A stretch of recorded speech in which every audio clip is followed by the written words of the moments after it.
everybody, welcome back. We are reading How to Be a Hero by the wonderful Cat Weldon, which is published by Macmillan Children's Books. So, as always, I like to make sure I'm nice and comfy when I'm reading. So I've got my blanket, got my cushions, I've even got my cup of tea. And of course it's got cats on it because cats are my favourite animal. Oh, lovely. Okay, now we are all the way up to chapter 4. And chapter 4 is called A Lotta Mistakes. Lotta's first journey into the world of Midgard had started out well enough. Following the sounds of Skald's battle cries, the trainees on their flying war horses soared out through the gates of Asgard, just like proper Valkyries. They looped around the top of Yggdrasil's trunk, enormous leaves fluttering in the breeze as they descended.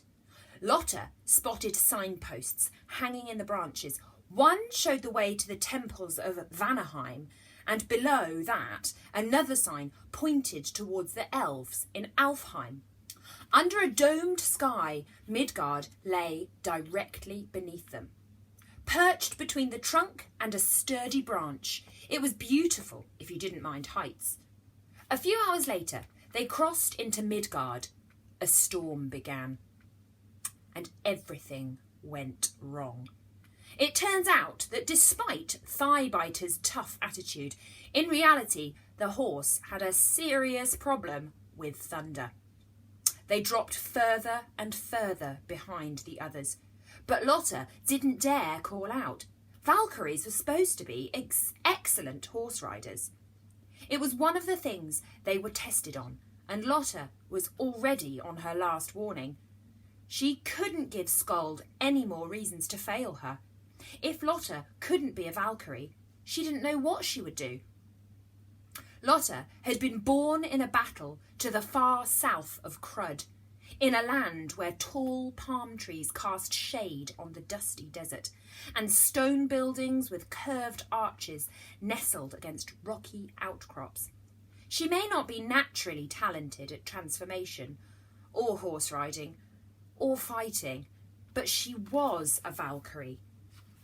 And she was determined to show everyone that she could do anything the others could, even if that meant riding her bad-tempered horse through a storm. Grey, choppy water surged under Thighbiter's hooves. Lotta bent low over the horse's neck. "Come on, Thighbiter, just a bit further. If we don't keep up, they'll get to the battle and head back to Asgard without us." Lotta wasn't sure how long collecting fallen warriors would take, but she doubted Skald would want to hang about. Thighbiter snorted in agreement, but seconds later, a crash, a blinding flash of light made the horse panic and lunged for the ground. Thighbiter landed with a splish, splish, gurgle, squish.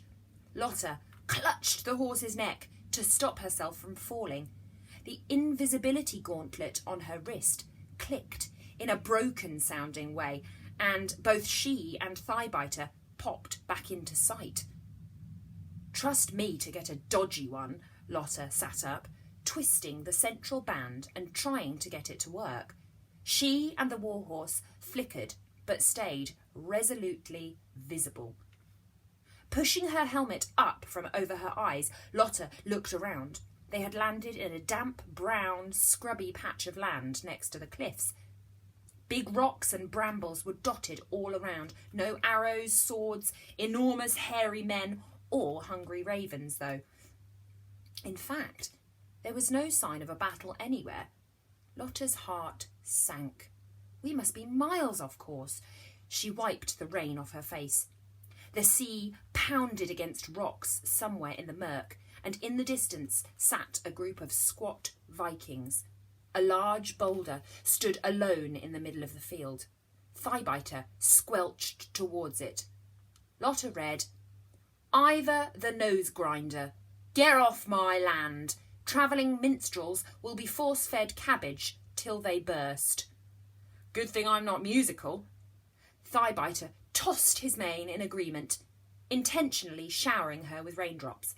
Lotta grimaced, feeling the water seep through her black curls and drip down her neck. She slid down from the saddle, landing with a squelch. Hooking Thighbiter's reins over his head, she led him towards the nearest building. With any luck, someone there would be able to tell her where the nearest battle was, and they could get back on track. Lotta slowed down as they approached the farm. She glanced uneasily at Thighbiter's head and body armour. It had been made by the finest dwarf craftsmen out of leather and iron. It was beautiful, elaborate and very scary to look at, covered in spikes and pictures of snarling faces.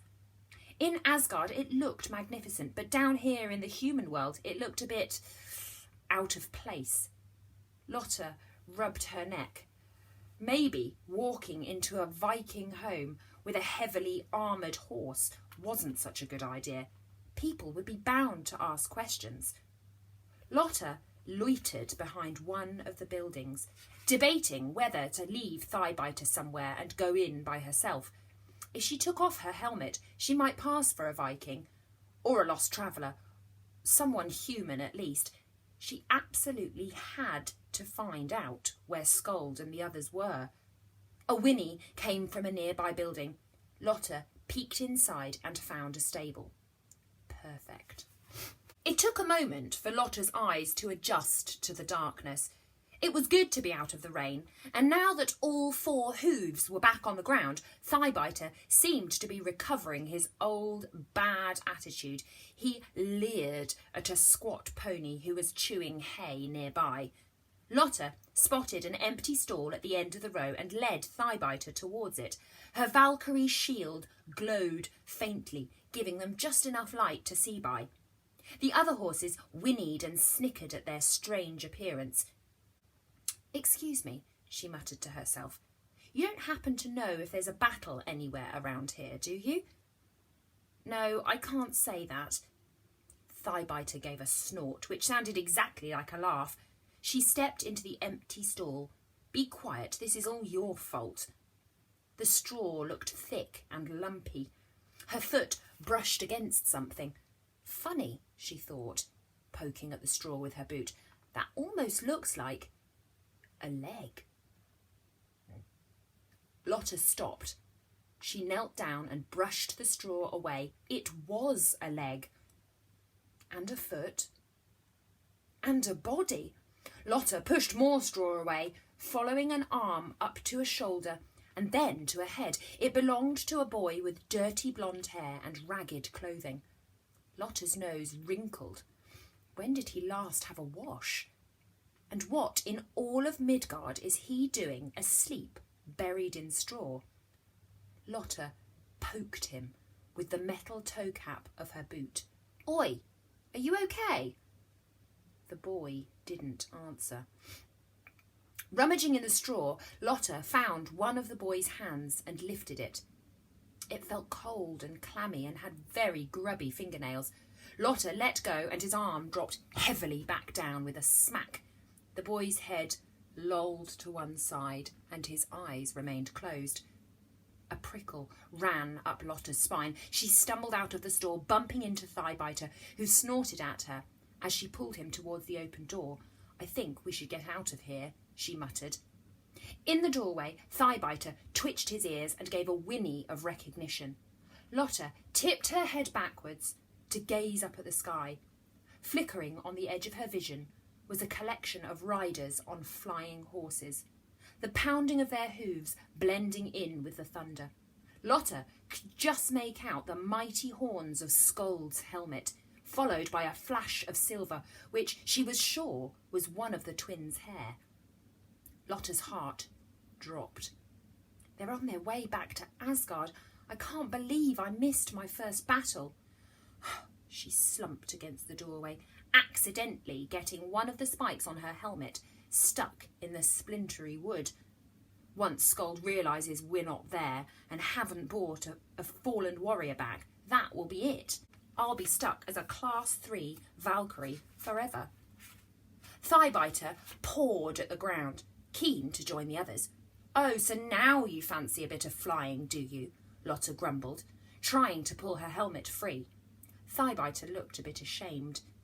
Lotta gave up on her helmet and leaned back against the horse's warm body. "It's no use. Even if we could catch up, we don't have anyone to bring back from the battle."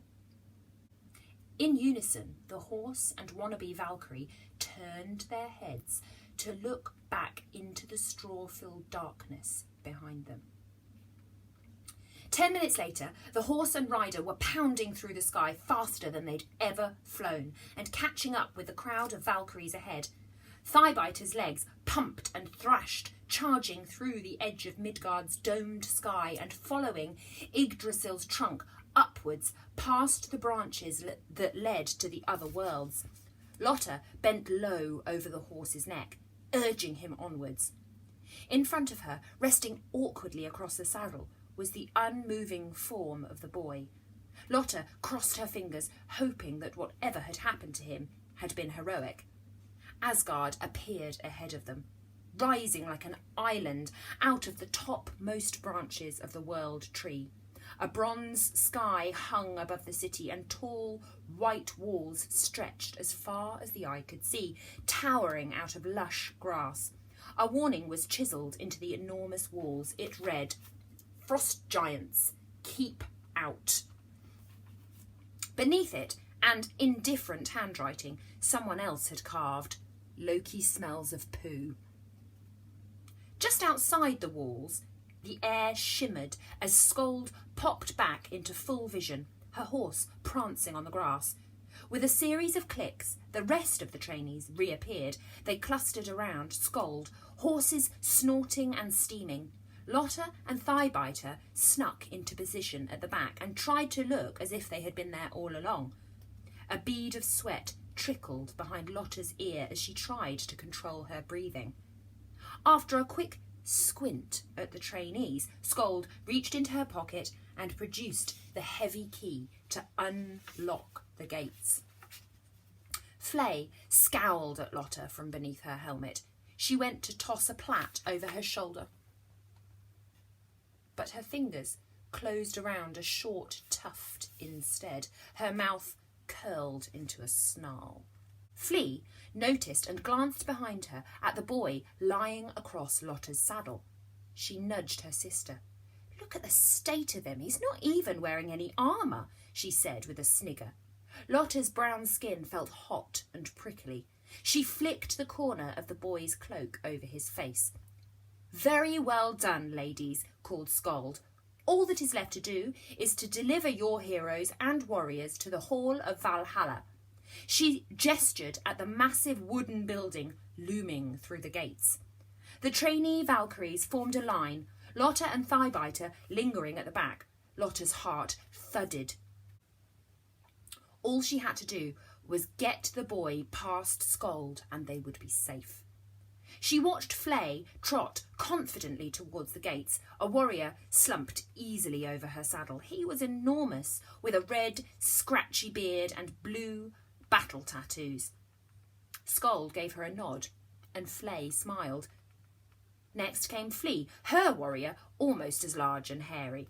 She was followed by the other trainees. A small girl struggled to keep her warrior on her horse. He kept slipping to one side, forcing her to hold on tightly to the back of his tunic. Then it was Lotta's turn. Pushing her shoulders back and her chin up, she urged Thighbiter into a careful trot. "Wait!" Lotta's heart sped up into a whir. Skuld approached, looking curiously at the bundle lying over Thighbiter's saddle. Reaching out one tanned hand, she twitched the cloak aside, revealing the boy's face. "He's a bit young, isn't he?" Lotta clamped her lips together and smiled. She didn't trust herself to speak. A second bead of sweat crept out from under her helmet. Skuld peered closely at the boy. Then, to Lotta's amazement, she nodded, and Thighbiter trotted onwards.